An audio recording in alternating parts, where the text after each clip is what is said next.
أشهد أن لا إله إلا الله.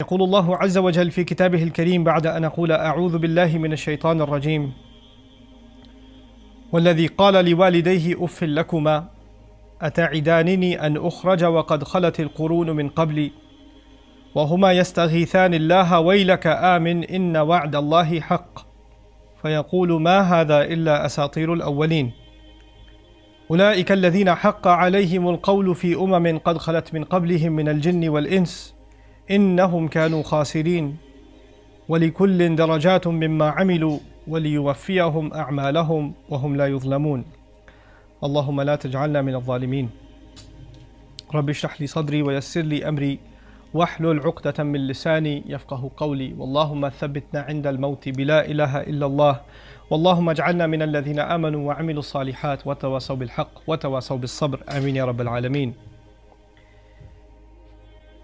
আজকের খুতবাটির জন্য মূল অনুপ্রেরণা হলো বিশাল সংখ্যক পিতামাতা যারা আমার সাথে বিভিন্ন সময় কথা বলেছেন। আমার সাথে তাদের কথা হয়েছে এখানে ইউনাইটেড স্টেটে, প্রায় একই ধরনের কথা হয়েছে ইউরোপের বিভিন্ন দেশে, একইভাবে মুসলিম বিশ্বে, আরব বিশ্বে, শ্রীলঙ্কা, মালয়েশিয়ার মতো দেশেও। কথোপকথনের বিষয়বস্তু সামান্য এদিক সেদিক, কিন্তু মূল বিষয় ছিল একটি। তাই আমি আজকের খুতবায় এই সুযোগটিকে গ্রহণ করতে চাই যাতে আমার নিজেকে স্মরণ করিয়ে দিতে পারি, আমার নিজেকে স্মরণ করিয়ে দেওয়ার জন্য এবং এখানে যারা মাতা পিতা আছেন তাদেরকেও স্মরণ করিয়ে দেওয়ার জন্য। এগুলো সহজ বাস্তবতা নয়, বরং স্পষ্ট বাস্তবতা। আজকের খুতবা দুই ধরনের শ্রোতাদের জন্য নিবেদিত। এটা একদিকে মা বাবাদের জন্য এবং অন্যদিকে তাদের সন্তানদের জন্য। তো আপনারা যারা মাতা পিতা হিসেবে শুনছেন, আপনারা একই সাথে সন্তান হিসেবেও শুনবেন। আল্লাহ আজ্জা জাল্লা কোরআনের অনেক জায়গাতে মাতা পিতার সাথে সন্তানের সম্পর্ককে দৃষ্টান্ত দানের মাধ্যমে বর্ণনা করেছেন। তো প্যারেন্টিংয়ের থিওরি না দিয়ে আল্লাহ পিতামাতা ও সন্তানদের নিয়ে অনেক কেস স্টাডি উপস্থাপন করেছেন। তো আপনাদের সামনে রয়েছে চমৎকার কিছু দৃষ্টান্ত। উদাহরণস্বরূপ ইব্রাহিম আলাইহিস সালামের দৃষ্টান্ত, যার বাবা আজর মূর্তি তৈরি করত, আর সে ছিল ওই এলাকার অনেক মূর্তি পূজার যোগানদাতা। আর তারই ছেলে বেড়ে উঠলেন তাওহীদ এবং আল্লাহর প্রতি ঈমানের ধারণার একজন মহান নেতা হিসেবে, যার সাথে সকল একত্ববাদী ধর্ম কোনো না কোনোভাবে নিজেদেরকে সম্পর্কিত মনে করে। প্রকৃতপক্ষে পুরো ইসলাম ধর্মকেই বলা হয় মিল্লাতা আবিকুম ইব্রাহিম, তোমাদের পিতা ইব্রাহিমের ধর্ম। তো একদিকে রয়েছে বেশ এলোমেলো ধরনের এক পিতা, অন্যদিকে রয়েছে চমৎকার এক সন্তান। আর এটা এমন না যে পুত্রটি চমৎকার পরিবেশ পেয়েছিল, সহায়ক পরিবেশ যেখানে তার ঈমানের পরিচর্যা হচ্ছিল, বরং এটা ছিল দূষিত একটা পরিবেশ। তার চারপাশে সবাই মূর্তি পূজা করত, তার মতো করে এভাবে কেউ চিন্তা করতো না। প্রকৃতপক্ষে তিনি ছিলেন তার অবস্থানে একা, আর তাকে এক প্রকার বিদ্রোহী হিসেবে বিবেচনা করা হতো। আপনারা জানেন, যখন তিনি এই মূর্তিগুলোর সমালোচনা করলেন তখন তাকে ঘর থেকেও বের করে দেওয়া হয়েছিল। তো এই উদাহরণ থেকে প্রথমে যে বিষয়টি আমি বলতে চাই তা হলো, আল্লাহ আজ্জা জাল্লার বাণী অনুযায়ী কারো ঈমান, একজন যুবক বা যুবতীর ঈমান সব সময় শুধুমাত্র তাদের পরিবেশের উপর নির্ভর করে গড়ে ওঠে না। অনেক সময় আপনি পরিবেশের দোষ দেন। আমরা তো আমেরিকায় বসবাস করছি, কি আর করব, বাচ্চারা পড়াশোনা করছে পাবলিক স্কুলে, তারা আছে খারাপ পরিবেশের মধ্যে। অবশ্যই তারা পরিবেশের দ্বারা প্রভাবিত হবে, হ্যাঁ এটা সত্য কিছু দিক বিবেচনায়, কিন্তু আল্লাহ এই উদাহরণগুলোর যে দিয়েছেন তার পেছনেও কারণ আছে। এটা হলো ইব্রাহিম আলাইহিস সালামের যাত্রা। তিনি নবী হওয়ার আগে, নবুয়ত এসেছে তারও অনেক পরে। প্রথমত তিনি শুরু করলেন প্রশ্ন করা এবং তিনি চারপাশে ঘটে যাওয়া ঘটনাগুলোর সমালোচনা করা শুরু করলেন। এটা থেকে যা বোঝা যায় তা হলো, আল্লাহ আজ্জা জাল্লা মানবজাতির প্রত্যেককেই ক্ষমতা দিয়েছেন নিজে নিজে চিন্তা করার। তাদের পরিবেশ যাই হোক না কেন, যে পরিস্থিতি, যে সমাজের অংশই তারা হোক না কেন, যদি তারা সিদ্ধান্ত নেয় অন্য সবাইকে অনুসরণ করার এবং নিজে চিন্তা না করার, সেই দায়ভার তাদের নিজেদের। তারা এটা বলতে পারে না আমি কি করব, আমি তো অন্ধত্বপূর্ণ পরিবেশে ছিলাম। না, আল্লাহ আপনাকে নিজ থেকে দেখার ক্ষমতা দিয়েছেন। কিন্তু এর বিপরীত দিকে ভিন্ন আরও দৃষ্টান্তও রয়েছে। আর আমার দৃষ্টিতে অনন্য একটা উদাহরণ হলো ইয়াকুব আলাইহিস সালামের ঘটনা, যার ছিল দুই গ্রুপের সন্তান, ভালো সন্তান এবং খারাপ সন্তান। পিতা একজনই। যারা অন্য যুক্তি দিতে চায়, আমার মতে এরকম চিন্তা করা মোটেও শোভনীয় নয় যে ইয়াকুব আলাইহিস সালাম একজন আদর্শ পিতা হিসেবে কোনো অংশে কম ছিলেন। তিনি একজন নবী, আর নবীগণ তাদের সততা, ন্যায় বিচার এবং ইহসানের জন্য পরিচিত ছিলেন, বিশেষত তাদের নিজ পরিবারে। তো এটা মনে করা আমাদের অনুচিত যে তিনি ভালো বাবা ছিলেন ইউসুফ এবং বিনিয়ামিনের জন্য, আর অন্য সন্তানদের জন্য তিনি এতটা ভালো বাবা ছিলেন না। এ কথা মোটেও যুক্তিসঙ্গত কথা নয়। তিনি একজন বাবা, আর তিনি তার সর্বোচ্চ চেষ্টা করেছেন সন্তানদেরকে লালন পালন করার জন্য। আর মনোযোগ দিয়ে সূরা ইউসুফ পাঠ করলে দেখবেন পরবর্তীতেও তিনি আসলে ওই সকল সন্তানদের সুপরামর্শ, সদ উপদেশ দিয়েছেন। তো এটা ভাবার কোনো কারণ নেই যে তিনি দ্বিমুখী নীতি অবলম্বন করেছেন। আমি যা বলতে চাচ্ছি, তিনি একজন বাবা হিসেবে, একজন গৃহকর্তা হিসেবে তার সাধ্যমতো সব কিছু করেছিলেন তার সন্তানদেরকে ভালো পরিবেশ এবং ভালো শিক্ষা দেওয়ার জন্য। কিন্তু তারপরেও ফলাফল আসলো সম্পূর্ণ ভিন্ন। তাদের ব্যবধান ছিল 2 মেরুর মতো। আর যে কারণে এটা আরও ইন্টারেস্টিং হয়েছে তা হলো ইউসুফ আলাইহিসসালাম খুব অল্প বয়সে তার কাছ থেকে আলাদা হয়েছিলেন। তিনি পিতার পরিচর্যা পেলেন না। যখন সমাজে বেড়ে উঠতে লাগলেন, যখন যৌবনে পদার্পণ করলেন, আমরা জানি আল্লাহ আজ্জা ওয়া জাল্লা তাকে সৃষ্টি করেছিলেন অনেক সুন্দর করে। আল্লাহ তাকে দিয়েছিলেন তীক্ষ্ণ বুদ্ধিমত্তা এবং সৎ চরিত্র। কিন্তু তিনি বসবাস করছেন একটি দূষিত সমাজে, একজন রাজনীতিবিদের ঘরে। আর তিনি ছিলেন একজন কম বয়সী দাস। তার উপর কোনো পিতামাতার তত্ত্বাবধান ছিল না। এক হিসেবে তিনি যা ইচ্ছে তাই করতে পারতেন তার নিজের গণ্ডির মধ্যে। আর তার উপরে পরবর্তীতে তার উপর খারাপ কাজের অভিযোগ করা হয়েছিল। তো তিনি ছিলেন একটা খারাপ পরিবেশে, এবং সেখান থেকে তিনি আরও খারাপ পরিবেশে জেলখানার মধ্যে চলে গেলেন। জেলখানায় নিশ্চয়ই চারপাশের সর্বশ্রেষ্ঠ মানুষ পাওয়া যায় না। আর যখন মানুষ এ ধরনের খারাপ পরিবেশে দীর্ঘ সময় থাকে, এটা স্বাভাবিক যে সে বের হয়ে আসবে খারাপ হয়ে। সে চারপাশের অসুস্থ পরিবেশের খারাপ বৈশিষ্ট্য এবং দূষণগুলো নিজের মধ্যে ধারণ করবে। কিন্তু অবশ্যই তার সাথে এমনটি ঘটেনি। তিনি তার চরিত্রের পবিত্রতা রক্ষা করেছিলেন। কিন্তু আপনি যদি এটাকে তার অন্য ভাইদের সাথে তুলনা করেন, যারা আসলে বসবাস করছিল একজন নবীর ঘরে, তারা বাস করছিল সর্বোত্তম স্থানে, কল্পনা করতে পারেন আপনার বাবা একজন নবী। সঠিক পথে চলার জন্য আপনার পক্ষে এর চেয়ে ভালো পিতার তত্ত্বাবধান পাওয়া সম্ভব না। আর তারপরেও ওনার ভাইয়েরা ষড়যন্ত্র করেছে, মিথ্যা বলেছে, গীবত করেছে। আর তারা এটা করেছে অনেক বছর ধরে। তাদের বাবার প্রতিও তাদের আচরণ ছিল অসম্মানজনক, যদিও বাবার মধ্যে কোনো ত্রুটি ছিল না। তো এই পর্যন্ত আমি যে বিষয়টি বোঝাতে চেয়েছি তা হলো, একদিকে ছিল এমন বাবা যার কোনো অবদানই ছিল না, যেমন আজরের ক্ষেত্রে সে কিছুই করেনি, কিন্তু ফলাফল এসেছে চমৎকার, ইব্রাহিম আলাইহিসসালাম। অন্যদিকে রয়েছেন ইয়াকুব আলাইহিসসালাম, যিনি করেছেন সব কিছু, আর ফলাফল কোনোটা এসেছে চমৎকার, যেমন ইউসুফ আলাইহিসসালাম। আবার কোনোটা বিপরীত, যেমন তার অন্য ভাইরা, যারা বহু বছর ধরে ছিল বিদ্রোহী। যখন আপনি সূরা কাহাফের শেষ অংশ পড়বেন, সেখানে আপনি ইন্টারেস্টিং কিছু দৃষ্টান্ত পাবেন। প্রথমত আপনি পাবেন এক তরুণের ঘটনা, যার পেশা ছিল সমুদ্রে গিয়ে মাছ ধরা।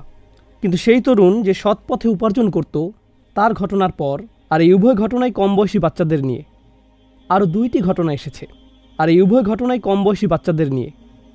একটি ছোট বালককে হত্যা করা হলো, আর পরবর্তীতে যে কারণ বর্ণনা করা হলো, এই শিশুটি যদি বড় হতো, তার বাবা মায়ের জন্য সে আতঙ্কের বিষয়ে পরিণত হতো। আর এটা ইন্টারেস্টিং যে তার বাবা মা সম্পর্কে যা বলা হয়েছে তা হলো আবাওয়াহু মুমিনাইন, কান আবাওয়াহু মুমিনাইনি সালিহাইন। তার বাবা মা উভয়ই ছিল ধার্মিক, ভালো মুসলিম। তো তারা হলেন 2 জন ভালো বাবা মা, যারা সর্বাত্মক চেষ্টা দিয়ে শিশুটিকে লালন পালন করবেন, আর সে তাদের জন্য আতঙ্কের বিষয় পরিণত হবে। তো ইয়ানান ও কুফরান, কোরআনের বর্ণনা অনুযায়ী বিদ্রোহী এবং ঈমানহীনতা, সে ইসলাম ত্যাগ করবে এবং সে হবে চরম বিদ্রোহী তার পিতামাতার বিরুদ্ধে, যদিও তারা তাকে লালন পালন করতে কোনো ভুল করেননি। এর অন্য পাশে কয়েকটি এতিম শিশু, যাদের সম্পর্কে আমরা কিছুই জানি না। মূসা আলাইহিসসালামকে বলা হলো একটি দেয়াল নির্মাণ করতে। তার কোনো ধারণাই ছিল না কেন এটি নির্মাণ করছেন। অবশেষে যখন তাকে কারণ ব্যাখ্যা করা হলো, এর কারণ ছিল তাদের বাবা, যিনি ছিলেন একজন ভালো মানুষ। ওয়াকানা আবুহুমা সালিহা, তাদের বাবা ছিল ভালো মানুষ, যে কয়েকদিন আগে মারা গিয়েছে। এখন এই শিশুগুলো এতিম হয়ে গেল, তারা রাস্তায় লালিত পালিত হচ্ছিল। কিন্তু আল্লাহ আজ্জা ওয়া জাল্লা চাইলেন ভবিষ্যতে তারা ভালো জীবনযাপন করুক, তিনি তাদের ভবিষ্যৎ নিরাপদ করলেন। আমি যা বোঝাতে চাচ্ছি তা হলো, এই জীবনে আমাদের সন্তানদের বিষয়ে আমাদের মোটেই কোনো কন্ট্রোল নেই। আমাদের দায়িত্ব আছে, কিন্তু কন্ট্রোল নেই। আর আমাদেরকে এই 2টি জিনিসের পার্থক্য বুঝতে হবে। আমার বাবা মায়ের প্রতি আমার দায়িত্ব আছে, কিন্তু আমি আমার বাবা মাকে কন্ট্রোল করতে পারি না। আমার দায়িত্ব আছে আমার সন্তানদের জন্য একটা নির্দিষ্ট বয়স পর্যন্ত, যতদিন পর্যন্ত না তারা নিজেদের ব্যাপারে আল্লাহর কাছে জবাবদিহি করার বয়সে পৌঁছে।